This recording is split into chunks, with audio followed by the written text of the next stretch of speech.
Nous analysons la carte du front avec le correspondant de guerre de TSN, Andriy Tseplienko. Andriy, vous étiez à nouveau en première ligne cette semaine. Votre impression, cette offensive russe dans le nord, dont parle Boudanov, est-elle réelle? Salut Allah, je ne dirais pas que c'est inévitable, mais la probabilité est très élevée. Il existe plusieurs raisons.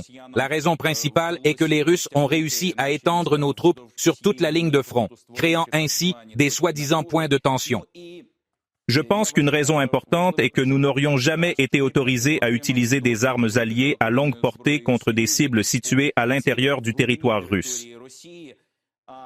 À mon avis, cela aurait empêché les Russes d'amasser des troupes avant une éventuelle offensive. Nous allons maintenant jeter un coup d'œil aux principaux points de tension à l'avant. Eh bien, regardez, il y en a plusieurs.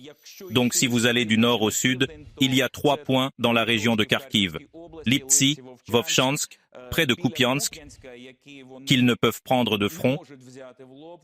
Ils tenteront certainement de lancer une offensive sur Bourova. De plus, si vous vous déplacez vers le sud, c'est à Chassiv Yar.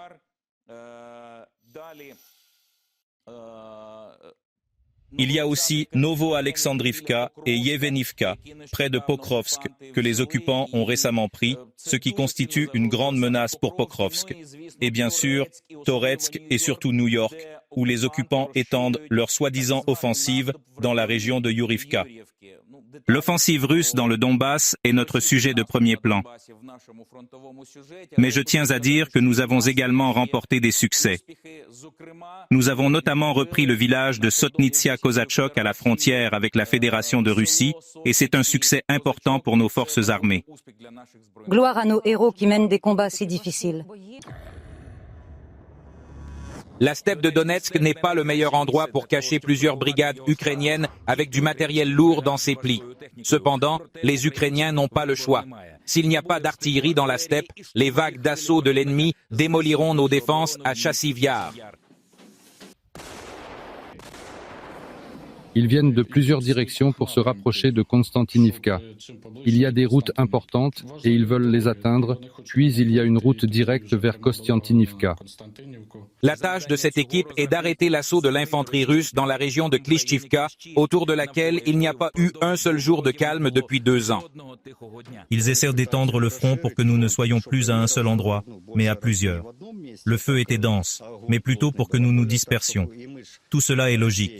Ils ne sont pas venus dans la région de Kharkiv pour la gloire, mais pour que nous puissions filmer d'ici et envoyer là-bas.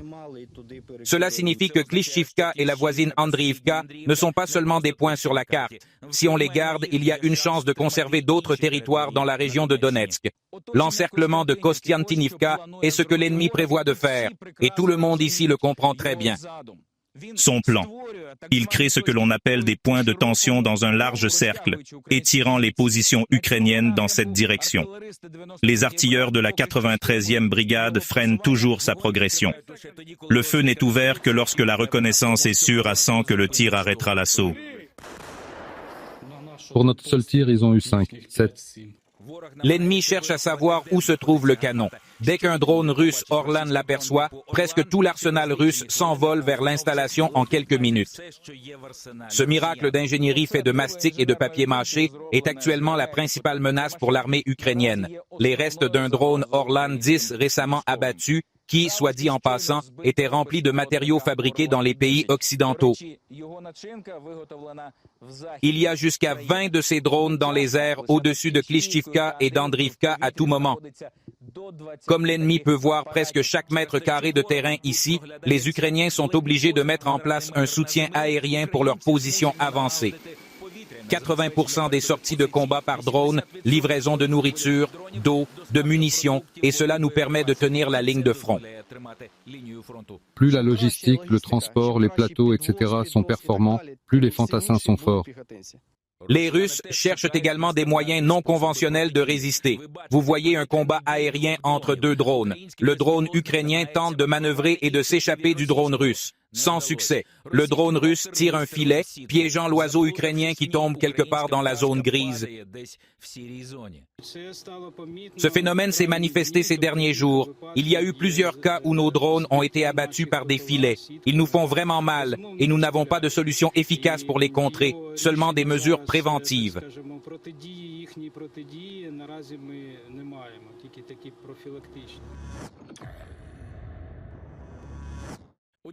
L'un des points de tension autour de Kostiantynivka était Toretsk, une ville minière située sur les collines près de Orlivka occupée, que les Russes, bien sûr, ont bombardée, mais n'ont pas osé prendre d'assaut. Soudain, tout a changé. Vous voyez comment tout est détruit autour. Regardez, c'est notre centre de service administratif maintenant.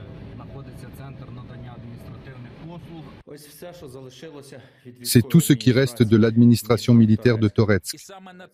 Et c'est à Toretsk que l'ennemi dirige l'essentiel de sa puissance tactique, la broyant à coups de bombes aériennes. Jusqu'à présent, l'ennemi a détruit nos infrastructures chaque jour en utilisant tout type d'armes, y compris 10 à 15 frappes aériennes. Actuellement, la 95e brigade aéroportée d'assaut, qui a été rapidement déployée ici avec d'autres unités, a arrêté l'avancée des Russes. L'ennemi a été arrêté à la périphérie de localités telles que Pivnichne, Pivden, Zalizne. L'avancée vers la colonie de Toretsk n'est pas enregistrée. Alors qu'auparavant, il formait des groupes d'assaut de 20 à 40 personnes, maintenant ces groupes d'assaut comptent déjà de 5 à 12 personnes. Toretsk tient et tiendra. L'ennemi le porte et subira des pertes encore plus importantes. C'est dans la direction de Pokrovsk que les agresseurs ont le plus de succès. C'est maintenant la direction principale de l'attaque. Ils veulent atteindre la route et bloquer Pokrovsk. Il s'agit de l'autoroute Kostiantynivka-Pokrovsk. Après avoir coupé cette artère logistique, l'ennemi espère saigner tout le système de défense ukrainien dans la région de Donetsk. Ils ont déjà capturé Nova-Oleksandrivka et il reste très peu de choses avant l'autoroute. Les Russes paient des pertes incroyablement élevées pour cette avancée. Plus ou moins 1 jusqu'à 10. L'ennemi, il nous surpasse très largement en nombre.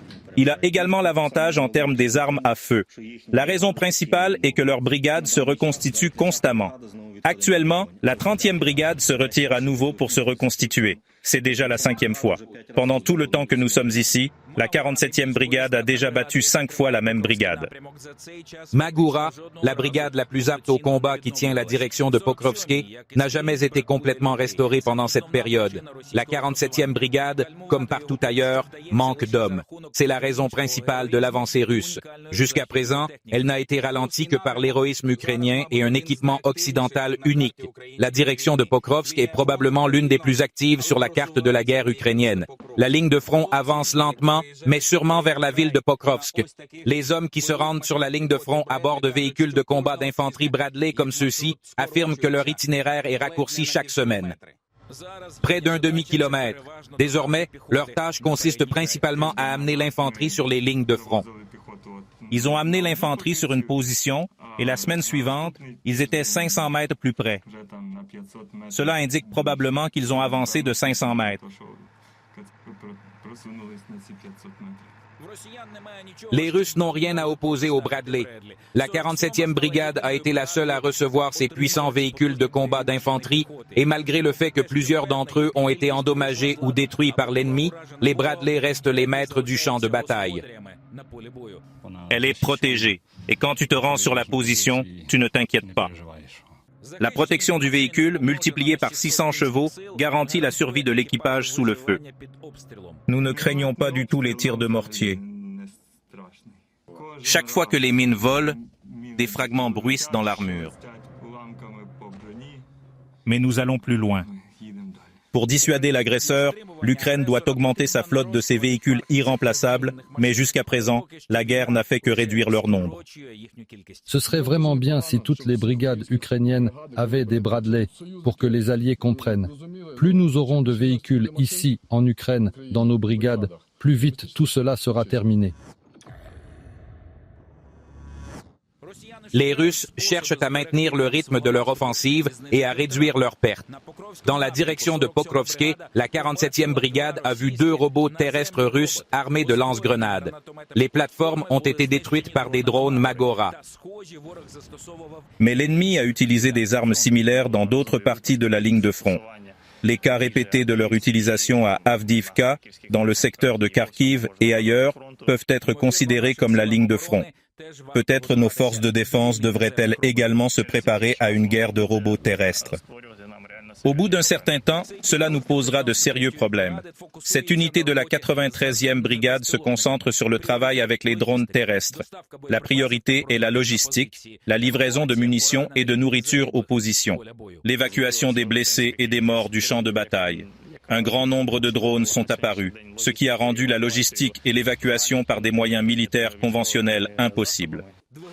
Le moteur d'un scooter, la télécommande d'un drone aérien et le 93e a assemblé un système qui livre des munitions au point zéro sans risque de perdre l'équipage.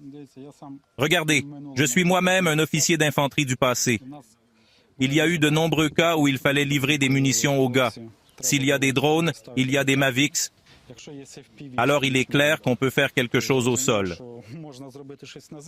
Et ce système chenillé accomplit une tâche triste mais essentielle, la recherche et l'évacuation des morts. Envoyer des soldats récupérer les corps de leurs camarades signifie parfois des pertes encore plus importantes, mais ici, les machines le font même sous le feu de l'ennemi. Il n'y a pas de module de combat sur la plateforme, mais la 93e considère le véhicule d'évacuation comme une arme. C'est comme une arme, elle doit toujours être prête à l'emploi. Il semble qu'une nouvelle étape de la guerre approche et que les drones seront utilisés à grande échelle et pas seulement dans les airs. Le développement de ces appareils se fait maintenant à un rythme effréné, quelque part au niveau des drones FPV d'il y a 2 ans.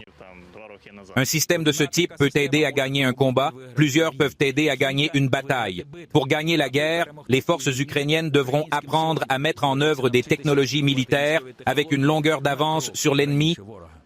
Andriy Tseplienko, Oleksiy Osavchuk, Serhiy Parfilov, Semaine TSN, 1+1, Marathon, les actualités réunies.